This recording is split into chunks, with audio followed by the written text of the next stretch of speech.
Hello, good morning students. Today we will study about rolling friction. In last class we knew about static friction and sliding friction, and you also know that static friction is greater than sliding friction. Now about rolling friction, okay? The force of friction resisting the motion when a body roll on the surface. वैसा friction जब body roll कर रहा हो, like pen है और ऐसे ऐसे ऐसे ऐसे ऐसे रोल कर रहा हो, तो समझो कि इसमें जो फ्रिक्शन लगेगा वो क्या है, वो क्या है, रोलिंग फ्रिक्शन है. यहाँ स्टेशनरी है, ठीक है, और इसको जब हमने उठाया तो इसको यहाँ जो फ्रिक्शन लग रहा है स्टेशनरी बॉडी पे, तो वो कौन सा फ्रिक्शन है, static friction. But when we slide it, then कौन सा फ्रिक्शन लग रहा है, जब मैं ऐसे ऐसे स्लाइड कर रही हूँ तो स्लाइडिंग फ्रिक्शन. और जब ये रोल हो रहा है ऐसे, तो यहाँ कौन फ्रिक्शन लग रहा है, बताइए, rolling friction. Is it clear? Now activity 5 given in your book, you have to do that. And what is the conclusion and observation and conclusion of that activity? It is much easier to roll than to slide a body over a given surface. जब उस activity को आप करोगे तो आप देखोगे कि ये क्लियर हो जाएगा कि किसी बॉडी को रोल करना, स्लाइड और फिर उसको उठाने से ज़्यादा बेटर होता है, ज़्यादा इजी होता है. किसी चीज़ को हैवी है मटेरियल, कोई ऑब्जेक्ट है हैवी है, तो उसको उठा करके चाहोगे कि यहाँ से वहाँ लिफ्ट कर दूँ तो वो डिफिकल्ट होगा. थोड़ा सा उससे इजी होगा स्लाइड करना, और सबसे इजी होगा यदि उसमें कुछ व्हील वगैरह लगा हुआ है. तो हम लोग देखे हैं ना, वो ट्रॉली बैग आती है, तो व्हील की वजह से हम लोग कितना भी वो हैवी होता है तो इजीली कैरी कर लेते हैं. हाँ, तो ये क्लियर है कि रोलिंग फ्रिक्शन है वो कम होता है, इसलिए उसको ड्रैग करना, लिफ्ट करना काफ़ी इजी होता है. स्लाइडिंग फ्रिक्शन जो होता है वो उससे थोड़ा ज़्यादा होता है, बट स्टैटिक फ्रिक्शन से क्या होता है, कम होता है. Okay, now what is the example? The example is small children can easily pull a suitcase fitted with wheels. सोचो, even एक small child क्या होता है, स्मॉल चाइल्ड और छोटे छोटे बच्चे क्या कर सकते हैं, इजीली उस सूटकेस को पूरा फिल रहता है, उस तरह के सूटकेस को भी वो इजीली क्या कर लेते हैं, पुल कर लेते हैं. Why? Because rolling friction is less than sliding or static friction. Is it clear? Now जो levers हैं वो प्रीफर करते हैं क्या, prefer placing logs under heavy machines object while moving them from one place to another place.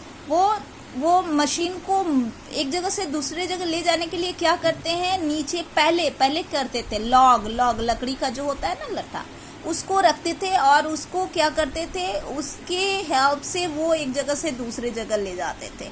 क्यों? क्योंकि वो उस हैवी मशीन को लिफ्ट करने में काफ़ी हेल्प मिल जाता था, क्योंकि फ्रिक्शन लेस हो जाती थी, ग्राउंड वाली friction.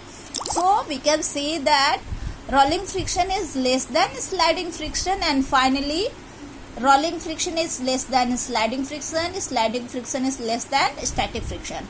Or we can also say that static friction is more than sliding friction, or sliding friction is more than rolling friction. तो फ्रिक्शन ज़्यादा होगा तो उसको लिफ्ट करना डिफिकल्ट होगा, फ्रिक्शन कम होगा तो ऑब्जेक्ट को लिफ्ट करना इजी होगा. Is it clear? Now best example to show rolling friction is what? Rolling friction. Best example to show rolling friction is wheel होना चाहिए, ठीक है, क्या है, wheel. बेस्ट एग्जाम्पल है wheel. अब wheel का रिवोल्यूशनरी जब इसका डिस्कवर हुआ ना, तो समझो कि जब ये इन्वेंशन हुआ तो ये एक रिवोल्यूशन आ गया, इतनी जो काम को इजी कर दिया, ट्रांसपोर्ट वगैरह चलने लग गए. हाँ, बहुत कुछ इजी हो गया. कार्ट बन गया, वो बुल्लक कार्ट होता है ना, पहले वुड के जो बनने लग गए व्हील्स, फिर आयरन के बनने लग गए. तो इस तरह से हम कह सकते हैं कि रिवोल्यूशनरी इन्वेंशन है क्या, invention of wheel. because rolling friction is the much less than sliding friction. It saves labor and energy to a great extent. इससे दोनों सेव होता है क्या, आपकी मेहनत भी सेव होगी, मेहनत भी कम लगेगी और आपकी एनर्जी जो है वो भी कम लगेगी और प्लस टाइम भी कम लगेगा, ठीक है। Labour and energy plus time सबका बचत होता है, ठीक है। So now here friction unnecessary evil. Friction को हम नेसेसरी एवल कहते हैं। क्यों एवल कहते हैं भाई? फ्रिक्शन एक आवश्यक बुराई, ये क्या हुआ, बुराई भी और आवश्यक भी, ऐसी क्या चीज है?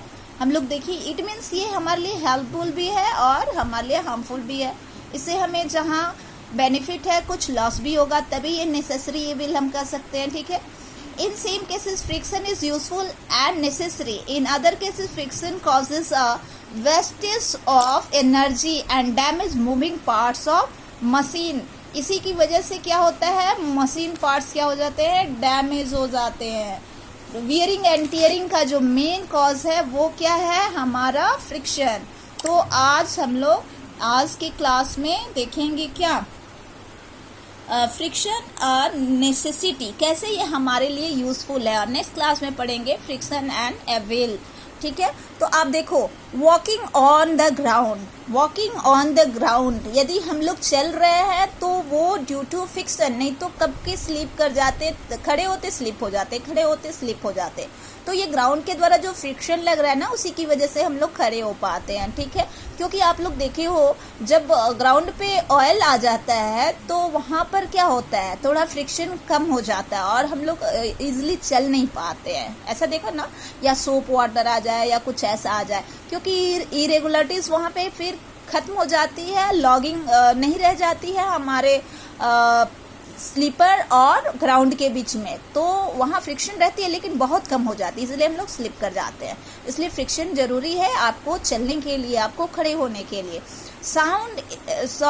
Sand is thrown on road when they get covered with snow, why, give reason. Here is a question for you, आपके लिए क्वेश्चन है क्या। Friction then provide the forward reaction and make us move forward, ठीक है। तो ये sand क्यों throw किया जाता है रोड पे, ताकि इजिली चल सके। ये आपको करना है, आपको खुद करना है। Do you know, page number 95 से, ठीक है। सेकेंड हमारा हो गया रोलिंग। रोलिंग के लिए हमें चाहिए, if there were no friction the tires of vehicles will go on spinning at same place। एक ही जगह, कभी आप लोग देखे हो कीचड़ वगैरह जहाँ होता है, वहाँ फ्रिक्शन कम होने की वजह से एक ही जगह व्हील को क्या करने लग जाता है, मड में स्पिन करने लग जाता है, आगे बढ़ता ही नहीं है। इसलिए रोलिंग के लिए भी फ्रिक्शन जरूरी है, ठीक है। Next, performing small day to day activities task. हमारा पर डे के टास्क में फ्रिक्शन बहुत जरूरी है, like writing, holding things, walking, dancing, everything we need what, friction. Without it we can't do anything. Here is a question again for you. It is easier to hold an earthen pot or a paper glass than to hold a smooth glass tumbler. Why is it so? कह रहा है कि अर्थ से बना हुआ, paper से बना हुआ जो भी आपका कंटेनर होता है उसको पकड़ना इजी होता है, लेकिन वही ग्लास का बना होता है तो उसको पकड़ना डिफिकल्ट होता है। ऐसा क्यों? ये आपका होगा इसका example, right 5 example. Next question है आपके लिए, ये भी आपके लिए क्वेश्चन है। और नेक्स्ट क्वेश्चन है, write 5 example of friction of your day to day activities which so friction is useful. Day to day activity से आपको एग्जाम्पल लेना है जो ये बताए कि फ्रिक्शन हमारे लिए यूजफुल है। आज के लिए इतना ही। नेक्स्ट क्लास में हम लोग पढ़ेंगे फ्रिक्शन एंड एविल और वेसल्स। चलो, ओके, बाय।